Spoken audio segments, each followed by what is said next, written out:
आज तक रेडियो सुनता है सारा जहां। ज्ञान ध्यान।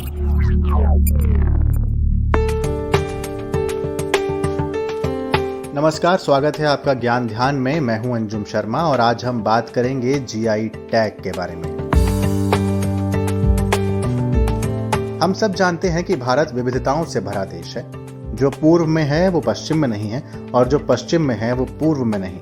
ऐसा ही उत्तर और दक्षिण भारत में भी है, लेकिन हर क्षेत्र की अपनी एक विशिष्टता है जिससे उसकी पहचान जुड़ी होती है।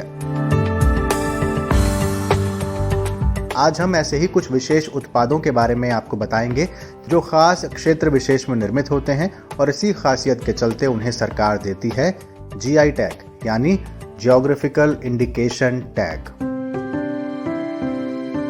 जियोग्राफिकल इंडिकेशन को हिंदी में भौगोलिक संकेतक भी कहते हैं। भारत में सबसे पहला जीआई टैग वर्ष 2004 में दार्जिलिंग चाय को दिया गया था। उसके बाद से हर साल जीआई टैग किसी न किसी उत्पाद को अपनी मूल क्षेत्रीय पहचान के कारण दिया जाता है। भारतीय संसद ने वर्ष 1999 में geographical indication of goods registration and protection act पारित किया था, जो सितंबर 2003 से लागू हुआ। इस जीआई टैग को उद्योग एवं वाणिज्य मंत्रालय द्वारा जारी किया जाता है। इसके आधार पर किसी वस्तु को विशिष्ट स्थान से जुड़े होने के कारण कानूनी दर्जा प्राप्त हो जाता है। अंतर्राष्ट्रीय स्तर पर जीआई टैग को विश्व व्यापार संगठन यानी WTO के trade related aspects of intellectual property rights यानी ट्रिप्स समझौते के तहत रेगुलेट किया जाता है। भारत में किसी वस्तु को जीआई टैग देने से पहले उसकी अच्छी तरह से जांच पड़ताल की जाती है और ये निश्चित किया जाता है कि मूल रूप से उसका निर्माण या उसकी पैदावार उसी क्षेत्र या राज्य में हो जहां की दावेदारी की गई है। भारत में जीआई टैग फसल, प्राकृतिक या निर्मित सामान को प्रदान किया जाता है।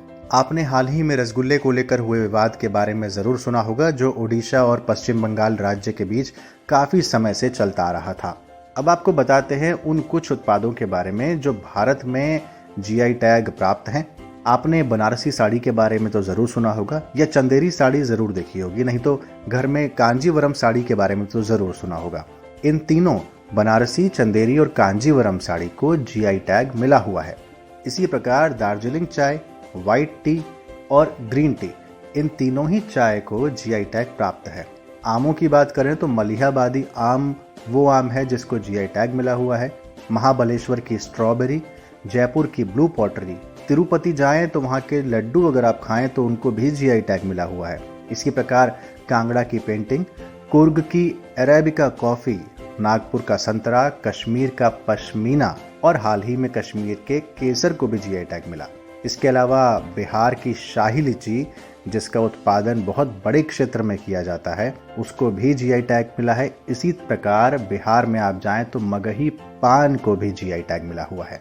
पिछले साल मध्य प्रदेश के झाबुआ के कड़कनाथ मुर्गे की काफी चर्चा रही जब उसे जीआई टैग मिला।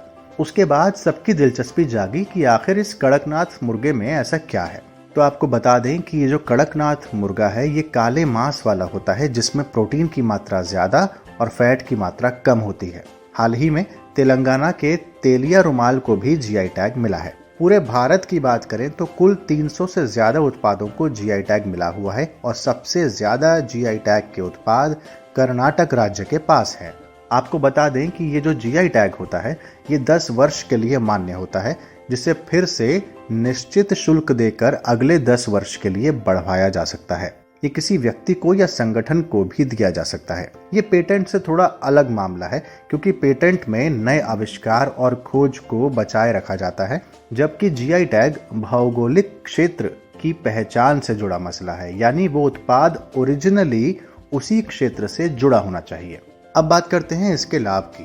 पहला फायदा तो ये कि जब जीआई टैग मिलता है तो आपके उत्पाद के दाम आपको अच्छे मिलते हैं। दूसरा, उन उत्पादों का निर्यात बढ़ जाता है, यानी एक्सपोर्ट ज्यादा होता है। तीसरा, आपके क्षेत्र की पहचान उससे जुड़ जाती है और उसकी पहचान बढ़ती है। और चौथा, उत्पाद की गुणवत्ता पर विश्वास पैदा होता है, आप कस्टमर का विश्वास जीतते हैं। तो अगली बार जब भी कहीं घूमने जाएं तो वहां के जीआई टैग उत्पाद के बारे में पहले ही पता करके जाइएगा, ताकि वहां की उत्कृष्ट वस्तु आप अपने साथ ला सकें, लेकिन उससे पहले ये जरूर खोज लीजिएगा कि जहां आप रहते हैं कहीं वहां के किसी प्रोडक्ट को जीआई टैग तो नहीं मिला। क्या पता कोई आपसे ही पूछ ले। अंजुम शर्मा, आज तक रेडियो।